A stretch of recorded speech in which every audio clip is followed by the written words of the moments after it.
కరుణామయుడు పరమ కృపాశీలుడు అయిన అల్లాహ్ పేరుతో. నా ఈ చిన్న ప్రయత్నంలో పొరపాట్లు జరిగితే అల్లాహ్ను క్షమించమని వేడుకుంటున్నాను. ఆయత్ నంబర్ 107. అలం తఅలం అన్నల్లాహ లహు ముల్కుస్ సమావాతి వల్ అర్ద్ వమా లకుం మిన్ దూనిల్లాహి మిన్ వలియ్యిన్ వలా నసీర్. ఆయత నంబర్ 107. భూమి ఆకాశాల సార్వభౌమత్వం అల్లాదేనని, అల్లా తప్ప మరొకరెవరు మీ రక్షకులు సహాయకులు కారన్న విషయం మీకు తెలియదా? ఆయత్ నంబర్ 108. అం తురీదూన అన్ తస్అలు రసూలకుం కమా సుఇల మూసా మిన్ కబ్ల్ వమన్ యతబద్దలిల్ కుఫ్ర బిల్ ఈమాన్ ఫఖద్ ضل సవాఅస్ సబీల్. 108వ ఆయత్. లోగడ మూసా అలైహిస్సలాంకు వేయబడినటువంటి ప్రశ్నలే మీరు మీ ప్రవక్త ముహమ్మద్ సల్లల్లాహు అలైహిస్సలాంకు వేయదలుస్తున్నారా? అయితే వినండి, విశ్వాసాన్ని అవిశ్వాస వైఖరి ద్వారా మార్చేవాడు రుజుమార్గం నుంచి తప్పిపోతాడు. ఈ ఆయతులో ముస్లింలకు మహాప్రవక్త సల్లల్లాహు అలైహిస్సలాం ప్రియ సహచరులకు హెచ్చరిక ఉంది. యూదుల వలె మీరు ప్రవక్తకు తిక్క ప్రశ్నలు వేసి పెడసరి మాటలు పలికి విశ్వాసంలో కల్తీకి తావీయకండి. ఎందుకంటే ఇలాంటి పనికి మాలిన ప్రశ్నల్లో నుంచి అవిశ్వాస వాసన వస్తుంది. ఆయత్ నంబర్ 109. వద్ద కసీరుం మిన్ అహ్లిల్ కితాబి లౌ యరుద్దూనకుం మిన్ బఅది ఈమానికుం కుఫారా హసదం మిన్ ఇంది అన్ఫుసిహిం మిన్ బఅది మా తబయ్యన లహుముల్ హక్క్ ఫఅఫూ వస్ఫహూ హత్తా యఅతియ అల్లాహు బిఅమ్రిహి ఇన్నల్లాహ అలా కుల్లి షైఇన్ ఖదీర్. 109వ ఆయత్.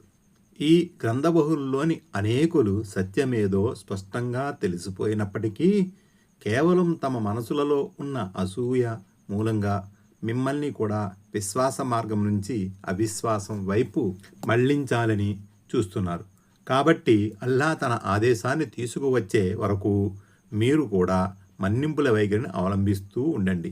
వారిని పట్టించుకోకండి. నిశ్చయముగా అల్లా అన్నింటిపై అధికారం కలవాడు. ఆయత్ నంబర్ 110. వఅకీముస్ స్సలాత వఆతుజ్ జకాహ్ వమా తుఖద్దిమూ లిఅన్ఫుసికుం మిన్ ఖైరిన్ తజిదూహు ఇందల్లాహ్ ఇన్నల్లాహ బిమా తఅమలూన బసీర్. 110 ఆయత్.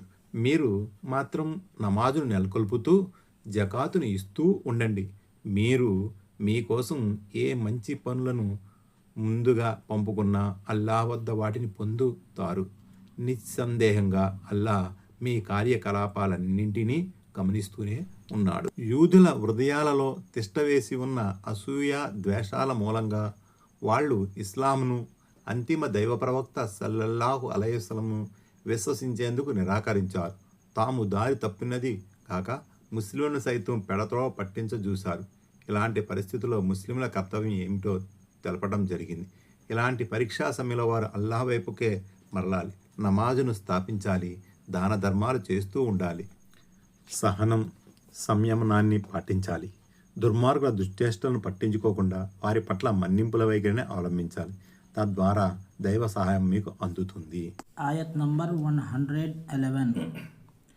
వకాలూ లన్ యద్ఖులల్ జన్నత ఇల్లా మన్ కాన హూదన్ ఔ నసారా తిల్క అమానియ్యుహుం కుల్ హాతూ బుర్హానకుం ఇన్ కుంతుం సాదికీన్. ఆయత నంబర్ 111. యూదులు క్రైస్తవులు తప్ప వేరే వారు స్వర్గములో ప్రవేశించలేరని వారంటున్నారు. ఇవి వారి ఆశలు, ఆకాంక్షలు మాత్రమే. మీరు మీ వాదనలో సత్యవంతులే అయితే ఆ మేరకు ఏదన్నా నిదర్శనం సమర్పించండి అని వారిని అడుగు. ఇక్కడ గ్రంథవహులు గర్వాతిశయం, ఆత్మ ఆధిక్యత భావం మరొకసారి ప్రస్తావించబడింది. ఇవి కేవలం వారి భ్రమలు మాత్రమేనని, వాటి వెనుక ఎలాంటి ఆధారము లేదని అల్లాహ్ స్పష్టం చేశాడు. ఆయత్ నంబర్ 112. بلى من أسلم وجهه لله وهو محسن فله أجره عند ربه ولا خوف عليهم ولا هم يحزنون. ఆయత నెంబర్ 112. అవును మరి, ఎవడైతే ఆచరణలో అత్యుత్తమ రీతిని అవలంబించి తనను తాను అల్లాహ్ సన్నిధిలో సమర్పించుకుంటాడో అతనికి తన ప్రభువు వద్ద ప్రతిఫలం ఉంది. అలాంటి వారికి ఎలాంటి భయం కానీ దుఃఖం కానీ ఉండవు. అస్లమ వజఅహు లిల్లాహి అంటే కేవలం అల్లాహ్ ప్రసన్నతను చూరగొనే లక్ష్యంతో పనిచేసేవారు అని భావం. వహువ ముహ్సినూన్ అంటే చిత్తశుద్ధితో అంతిమ దైవ ప్రవక్త సల్లల్లాహు అలైహి వసల్లం సాంప్రదాయానికి అనుగుణంగా ఆచరించేవాడు అని మతలబ్. సదాచరణ దైవ సమక్షంలో స్వీకార్యోగ్యం అవడానికి ఈ 2 సూత్రాలను దృష్టిలో పెట్టుకోవడం అవసరం. ఈ 2 సూత్రాల ప్రాతిపదికపై చేసిన మంచి పనుల ఆధారంగానే పరలోక సాఫల్యం, మోక్షం ప్రాప్తిస్తాయి. అంతేగాని ఉత్త ఆశలు ఆకాంక్షల వల్ల ఒరిగేదేమీ ఉండదు. ఆయత నంబర్ 113. وقالت اليهود ليست النصارى على شيء وقالت النصارى ليست اليهود على شيء وهم يتلون الكتاب كذلك قال الذين لا يعلمون مثل قولهم فالله يحكم بينهم يوم القيامة فيما كانوا فيه يختلفون. ఆయత నంబర్ 113.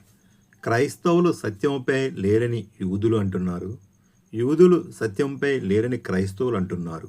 మరి చూడబోతే వారంతా గ్రంథాన్ని చదువుతున్నారు. జ్ఞానం లేని వాళ్ళు కూడా ఇలాంటి మాటలు అంటున్నారు. కనుక అల్లాహ్ ప్రళయ దినాన వీళ్ల భేదాభిప్రాయం గురించి వీళ్ల మధ్య తీర్పు చేస్తాడు. యూదులు తౌరాత్ గ్రంథం చదువుతారు. అందులో హజరత్ మూసా అలైహిస్సలాం గారు, హజరత్ ఈసా అలైహిస్సలాం గారు రాకను గురించి ధృవీకరించి ఉన్నారు. కానీ యూదులు మాత్రం ఈ విషయాన్ని తెలిసి కూడా ప్రవక్తగా హజరత్ ఈసా అలైహిస్సలాం తిరస్కరించేవారు. ఇక క్రైస్తవుల వద్ద బైబిల్ గ్రంథం ఉంది. అందులో మూసా అలైహిస్సలాం మరియు తౌరాతు గ్రంథాల ధృవీకరణ ఉంది. అయినప్పటికీ క్రైస్తవులు యూదుల వద్ద ఏమీ లేదని చెబుతున్నారు. ఈ పరస్పర వాగ్యుద్ధానికి కారణం ఏమిటంటే ఇరు వర్గాల వారు ఉండకరి ఎడల సదాభిప్రాయం కలిగి లేరు. పైగా ఒకరికొకరి పట్ల వైరభావం కలిగి ఉన్నారు. ఒకరంటే ఇంకొకరికి అసూయ కూడా ఉంది. దానికి తోడు వారు ఊహాలోకాల్లో విహరిస్తున్నారు. గ్రంథవహులకు యూదులు, క్రైస్తవులకు ప్రతిగా అరేబియా ముష్రికులు నిరక్షరాస్యులు, ఉమ్మీలు, విద్యాగంధం సోకని వారు. అందుకనే వారిని జ్ఞానం లేని వాళ్ళుగా వ్యవహరించడం జరిగింది. అయినా సరే వారు ముష్రికులై ఉండి కూడా గ్రంథవహుల మాదిరిగానే బీరాలు పోయేవారు. తామే సత్యమార్గంపై ఉన్నామని తలపోసేవారు. అంతటితో ఆగక మహాప్రవక్త ముహమ్మద్ సల్లల్లాహు అలైహి వసల్లం వారిని సాబియి అంటే మతధర్మం లేనివాడుగా పిలిచేవారు.